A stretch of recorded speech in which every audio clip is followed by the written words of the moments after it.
Welcome back. This is episode 56 of the Veterinary Business Video Show. In today's show, we'll hear how practice owners, managers and clinicians can sometimes talk too much and listen too little. And we'll see how group decisions in your practice can be made to work. I'll show you the 60-second seminar for this episode. We'll ask whether your own decision-making style is based on thinking or feeling, and I'll offer you my quick business tip for this episode.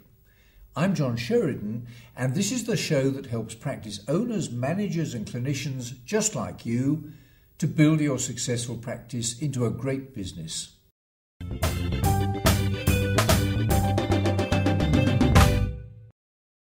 The ability to communicate effectively with clients, with customers, with employers, with employees, with colleagues and with suppliers, to name just a few, is one of the essential skills for everyone in your veterinary practice. Too often we judge our own communication skills by our ability to talk rather than to listen, and we fail to understand the difference between hearing and listening. Hearing is simply the act of perceiving sound, but listening is an active process, something you consciously choose to do. Listening requires concentration so that your brain can sort out the meaning of the words and the sentences you hear. Here's a clip in which Tom Peters discusses the importance of listening for leaders and for clinicians.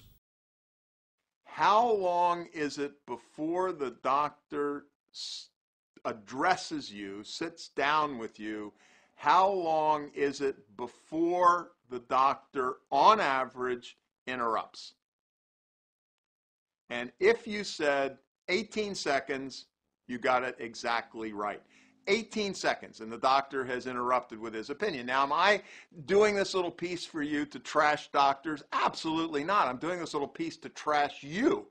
Among the bosses who are watching this, among any of us who are watching this, who are experts or professionals or what have you, I bet you that among the boss audience watching this, that 7 out of 8 are 18-second bosses.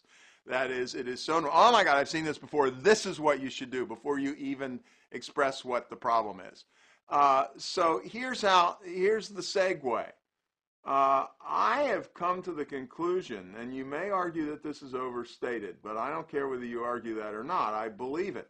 The single most significant strategic strength that an organization can have is not a good strategic plan, but a commitment to strategic listening on the part of every member of the organization.